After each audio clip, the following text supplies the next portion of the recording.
munaasabad aad iyo aad u ballaaran ayaa waxay ka dhacday magaaladaasi Minneapolis ee gobolkaasi Minnesota. Munaasabadan oo lagu soo dhaweynayay ra'iisul wasaarihii hore dowladda ku meel gaarka Maxamed Cabdullaahi Farmaajo. Maxamed Cabdullaahi Farmaajo wuxuu halkaa u yimid inuu furo xisbi cusub oo loo magacaabo Tayo. Ra'iisul wasaaraha iyo wafdigiisa ayaa waxaa lagu soo dhaweeyay gacmo furan.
sidoo kale waxaa munaasabada ka soo qayb gashay fanaanada qaranka Saade Cali Warsame oo iyadu markaa hees ka qaaday.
mudane Maxamed Cabdullaahi Farmaajo ayaa waxa uu sheegay sababta uu qabtay gobolka Minnesota inuu ku bilaabo furitaanka xisbigiisa. waxaan idin dooranay runtii waxaad tihiin dad matali kara Soomaalida yaqaanay dad matali kara meelo badan baan fiirinay in aan ku qabanno xafladdan qiimaha badan sida magaalooyin badan baa jira laakiin ma sheegi karo dad fiican baa degan iyaga naftigooda laakiin waxaan ka doorbidnay inaan ku waanjikarayno magaaladan meel kasta Soomaali ay joogtana waxaan hubaa inay aad iyo aad idinku faraxsan yihiin inay idinku dayan doonaan hadduu eebbi yidhaahdo.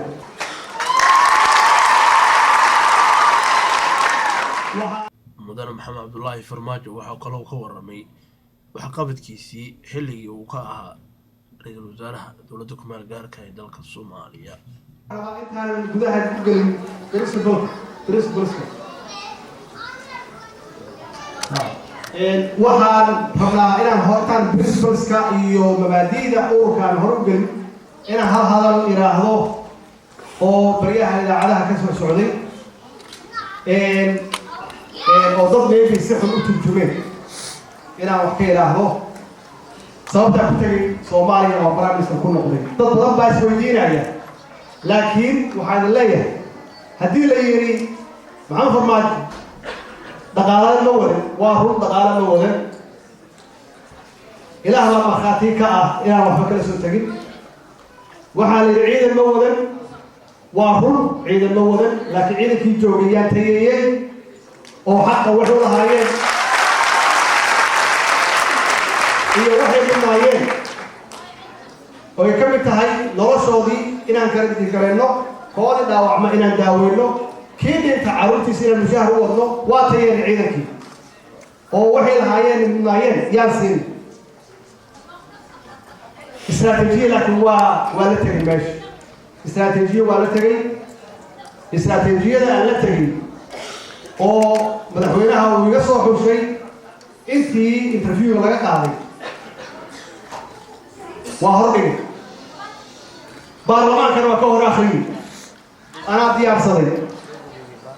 استراتيجية أسمع وهربي ولا شقين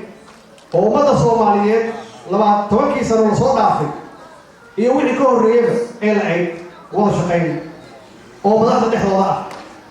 مداخل بدحوينيه يبرع من السنة دي يسوي جري والوقته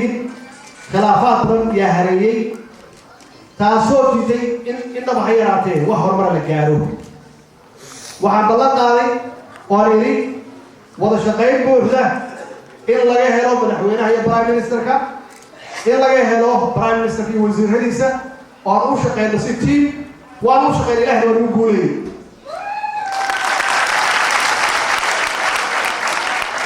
istaraatiijiyada labaad waxay ahayd wax qabad maxaa yeelay runtii 10 sano ay jirtay xukuumadii ku-meelgaarka ahayd waxa la waayay wax qabad maxaa yeelay hadduu mar khilaaf jiro waxba lama qaban karo haddii madaxweynaha ay barnaamijka haystaan waxba lama qaban karo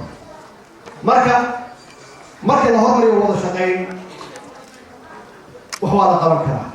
wixii aan qabanay marka idinka markhaati ka ah gabadha wasiiradii hore u hadashay Sahra ay tiri waxaan ka bilaabnay amniga waataan nidhi waxaan hawlaha amniga xamar ku soo afjaraynaa muddo 100 maalmood soo ma ahayn 100 maalmood al-shabaab waday fartu ku hay 100 kaas maalmood waa tirinaya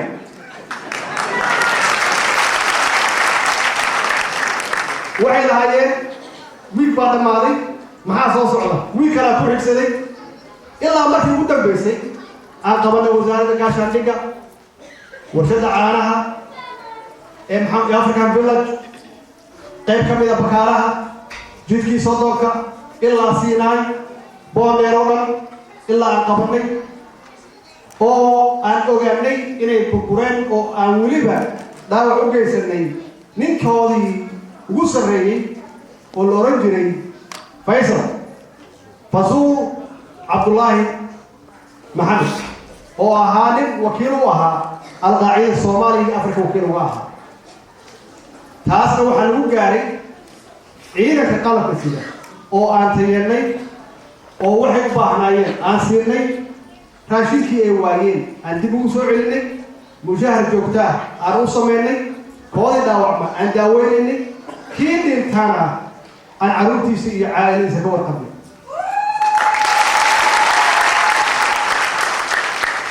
kuwii 77 ku dhaawacmay naftigooda maxaa yeelay haddii kii waagaasi waddanka u dhibaatooday oo u dhaawacmay ama u dhulyaamay aan waxba la siinin kan hadda ma dagaalgelin kartid wuxuu leeyahay kan hadda jooga markaas kii horaaba aan la daryeelin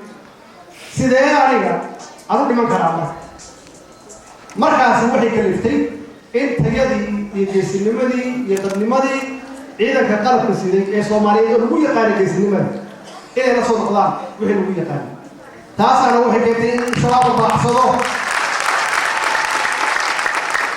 oo ilaa xitaa gobolada Gedo iyo Jubbooyin aan ka saarno gobolada dhexana aysan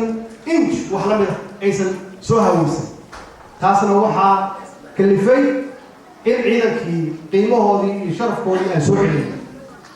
waxaa ku xigay dowlad wanaag runtii markii khilaaf uu jiro iyo wada shaqayn la'aan ay jirtay faham darro waxba lama qaban karo markaasi waxay dhaawacday in barnaamijyadii dowladda ay ku shaqayn lahayd ay curyaamaan waxaan weydiistay wasiiradan gadaasheeda taagan markhaati ka ah wasaaradda walba inaan weydiistay 100 maalmood inay ii soo gudbiyaan qorshahooda shaqo gabadha walaashee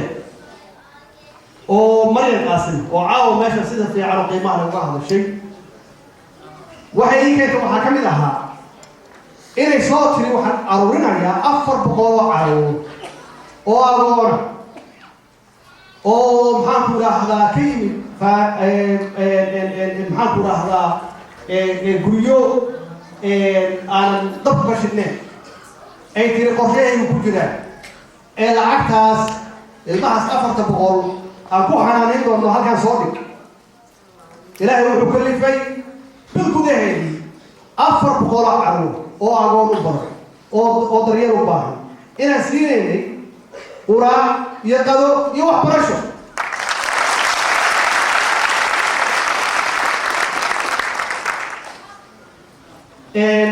ilaahay ajir iyo xasanaad allah ka siiyo waxaa igu maqaalaa hadda in meeshii intaan soo tegin ka hor in meeshii dhisnay waxay ku jireen meeshii allahida iskoolkii loo oran jiray suufi meeshii loo dhisay qolo badan looga sameeyey haddana meeshaas in lagu hayo 800 carruur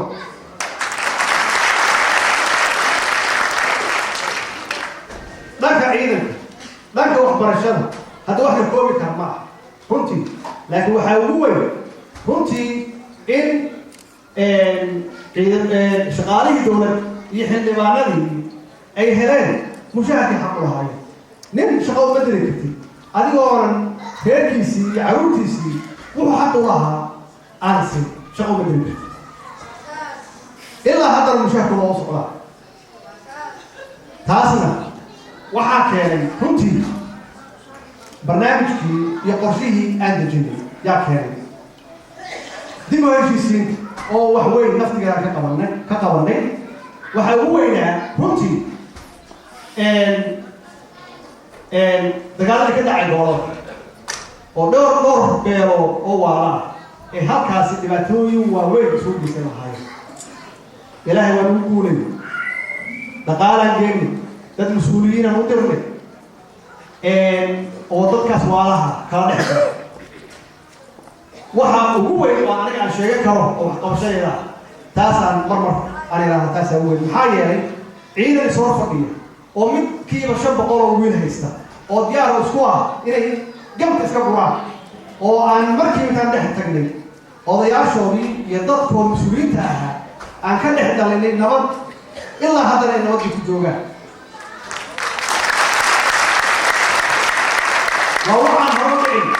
waa waxaan horu dhicin mas-uuliyiintii aan u dirayna ay ka soo dhalaaleen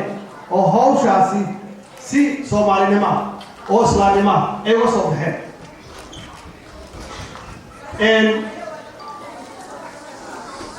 laakiin hal mid yaan dib uga dhaca bani aadan baa leeyahay wax walba lama wada qaban karo hal mid yaan dib uga dhaca dhamaystirka xilli kala guud oo runtii ayna soo food saartay khilaafaad bacdamaa baarlamaankii iyagu si unilateral ama si kaliya ay wax isaga qabsadeen taasoo annagu aan dabacsanin haddaan nahay executive body aan nahay fulinta golihii wasiirada annaga askaleyn hawsha in la soo dejiyo qaabkii looga bixi lahaa maxaan ku idhaahdaa xilli ku-meelgaarka runtii wakti waa lagu yaraa khilaafaad waa la soo dhex galeen sidii maynan gaarin laakiin waxaan filaynaa hadda ra-iisul wasaaraha cabdiweli iyo xukuumaddiisa inay dhammaystiraan oo laga baxo xilli ku-meelgaarka ah oo loo gudbo in la helo dowlad buuxda oo aan lagu magacaabin waa ku-meelgaar bishaaro global box tv wuxuu kugu bishaareynaya device casri ah oo idinka qabtiraysa wax walba oo ku saabsan dhinaca tv-ga global box tv waxaad ka heli kartaa channelada kale ah sida universal tv somali channel somali national tv home cable royal tv somali set bulsha tv iyo soma tv oo ayagu ah kuwa ka soo gala gobolka minnesota sidoo kale global box tv waxaad ka heli kartaa channelada warka oo carabiga sida bbc arabic alan tv sacuudi arabiya tv aljazeera mubashira libiya tv iyo channel carabiya oo aad u fara badan sidoo kale global box tv waxaad ka heli kartaa madadaalada carruurta iyo weliba waxbarashadooda sida muslim kids tv quran lessons iyo aljazeera kids oo iyadoo ah mid madadaalisa carruurta global box tv wuxuu idinka qabtirayaa dhinaca wararka ingiriishka sida CNN International, Fox News, NBC, Press TV, France 24 oo English ah iyo weliba BBC World Service. Global Box TV wuxuu idinka qabtirayaa sidoo kale dhinaca entertainmentiga waxaad ka heli kartaa sida NBA TV, Major League Soccer, HBO, Amazon TV iyo weliba Netflix oo aad ka daawan karto muufiyaal aad iyo aad u fara badan. Global Box TV haddaba global box wuxuu kuu suurtagelinayaa inaad ka daawatid jaanalo kala duwan oo isugu jira international islamic somali hindi carabic iyo luqado kala duwan oo aan halkan aanan ku soo koobi karin haddii aan idiin tilmaamo brograamada ka soo gala waxaa ka mid a jaanalada caalamiga ah sida aljazeera qaybteeda ingiriiska qaybteeda carabiga iyo qaybo kale oo kala duwan oo luqado kale ku baxa CNN international qaybteeda af ingiriisiga BBC channelada Soomaaliga kuwooda ugu cadcad waxaa ka mid ah Somali Channel TV, Universal TV, Royal TV, Somali Sat, Horn Cable, Bulsha TV, Somali TV of Minnesota iyo channelo kala duwan oo aanan halkan ku soo koobi karin qaybaha af carabiga waxaa ka mid ah BBC Arabic, Al Jazeera, NBC,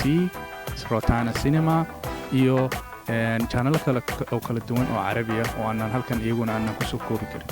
dhanka carruurta iyagu waxaa kugu jira channelo kartuuna dhanka diinta waxaa kugu jira maxaadarooyinkii shuyuukhda soomaalida ah oo kala duwan kuwa af carabiya kuwa af ingiriisiya waxaad kaloo ka helaysaa diintii oo ay ka mid yihiin tafsiirkii casharo isbuucla ah oo aad kala socon doonta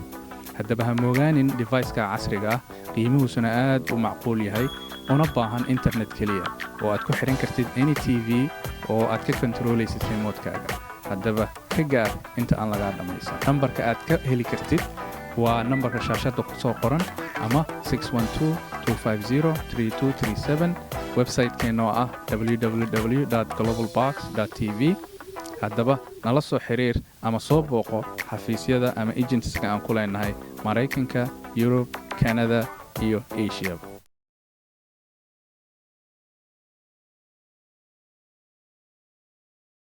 ugu dambeyntiina ra-iisul wasaarihii dowladda ku-meel gaarka maxamed cabdulaahi farmaajo wuxuu soo bandhigay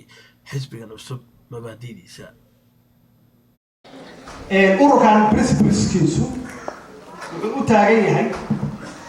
wax yar ayaan rabaa inaan ka idhaahdo kow waa qofka soo galay ururka waa inuu aaminsan yahay unitiga soomaaliya midnimada soomaaliya inuu aaminsan yahay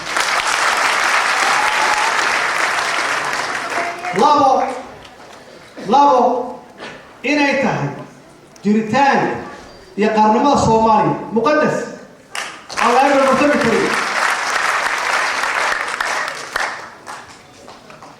waxaa loo baahan yahay tan saddexaad qofka soo galaa inuu aaminsan yahay cadaalad iyo sinaan iyo in la siiyo dumarka xuquuqdooda iyo dadka aan ku niraahno waa tiro yar yihiin inaan siino xuquuqdooda oo aan la dejin xuquuqdooda talafaraad in la helo security system nabadgeliyo si nabadgelyada loo sugo waa in la helo ciidanka qalabka sida inay qaban karaan hawshaas waxaa tasharaad in dib loo dhiso systemka institutionka oo lays organize garayo oo wasaarad walba ay shaqayso oo dowladdu si wanaagsan oo ula tartami karta dowladaha adduunka ay u shaqayso tan lixaad in بايع مشترك وفرية كان عصتونا سيدة قال ولا شيء أصلي إن ذلك لما الجليو أنتي وضمن الشيء لما الجليل لها لعبت الدب لو علي صومالي مركي دولة وناسة سميسو مركي نبت قليلة سوتو مركي تراه قرنمة والمقدس مركي تراه من نمرة واحد كده وحصوها على مركي وحصوها على كانت تورط يران كانت تورط دارن إيه عريان ماذا إيه كوين الليتا إن أنت غيرنه وأنا قالي سنه فما تنوطن بيسا إن بيانا طبيعي إلا الصوف environment وضع كان وانا مدبول جيدي والجري هولي والله كي جيد كجرا جيد ما بيراي دوكي وانا مدبول وحلو باهي هي الإلالية oo sida anaga isku dhaqaaleeyno aduunka inuu dhaqaaleysano ilaa anaga askare oo dhirtii la beero oo la ilaaliyo oo kii jaraya loo qaado sharci taasna waa wax loo baahan yahay maxaa yeelay haddii environment uusan jirin maba jiri karna annaga dhulkii hadduusan lahayn daaqsi uusan lahayn geedi aysan lahayn xoolo ma jiri karaan waxay noqonaysaa maalin walba abaaraha soo noqonaya marka intaasoo waxaa lagu gaari karaa marka tayo talo iyo tanaasul sidee lagu gaari karaa haddii haddaad intaas aragtaan inay tahay tan waddanka Soomaaliya lagu badbaadin karo waxaan idinka codsanaynaa inaad ku soo biirtaan waxaan doonaynaa ururkaan inuu noqdo urur u shaqeeya mabaadi'da sinaanta iyo cadaaladda sida gabadha walaashay u sheegtay haddii cadaalad aan la helin dal ma dhismi karo cadaaladdu waa number 1 sinaantu waa khasab haddii la waayo sinaan oo qof walbuu yidhaahdo qofka ka liifa uu yidhaahdo maanta anaa kaa fiican kaas wuxuu sugaya maalintii sugaya ogow wixii ma dhammaanayaan marka waan isgaadaya maanta dhan marka waxaa loo baahan yahay inaan ka wada shaqeyno si ilaahay aan u helno barakadiisa iyo nimcadiisa inaan cadaalad sugno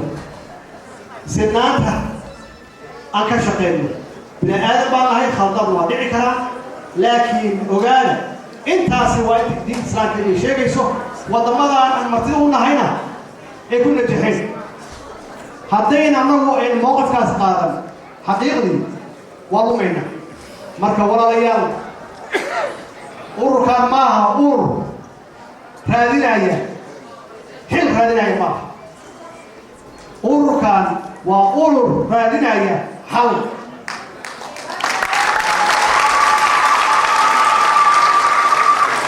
halkaas oo ku dhisan cadaalad iyo sinaan intaas markaad samayso waxaa ku soo xigta tayo talo iyo tanaasul soo maaha tanaasulku waa muhiim tayo waa ka hadlay talo waa ka hadlay tanaasulku waa muhiim anigu markaan ka tagaayay meesha arrintu ma sahlanayn runta markaan idiin sheego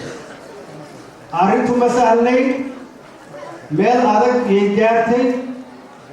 meeshaasay gaartay waxaa looga bixi karay oo keliya tanaasul waa naqaanaa Soomaali baan nahay Soomaali haddaan nahayna kan macaanka gaara yaa loo hiiliyaa oo dhibka badan kan macaanka gaara waa kan maanta Soomaali meesha ay joogto la gaarsiiyey oo ku taaminaya tayda ha shaqayso nin walba hadduu yidhaahdo tayda ha shaqayso oo nin walba macaanka kuu noqdo oo aan isu tanaasulin dal ma jiraan dal guudna ma jirayso marka waa inaan shacabkeen iyo annagaba aan barno sida diinta ayna far tahay inuu kaa gardaray u tanaasul maxaa yeelay hadda tanaasulkaas haddaan samayn lahay waan rabay inaan sii joogo waan rabay inaan sii shaqeeyo aniga iyo tiimkaygaba laakiin markaan isbarbar dhignay xaaladda markaas taallay iyo siyaasadda meeshay ku socotay haddaan sii joogi lahaa waxay imaan lahayd wax ka duwan ma imaadan wixii naga horreeyey waxay imaan lahaa inaan ilaahdo taydaan ilaashanayaa adugu saa u rabta booskaagaan tayda u rabaa meeshay nala gaartana markaas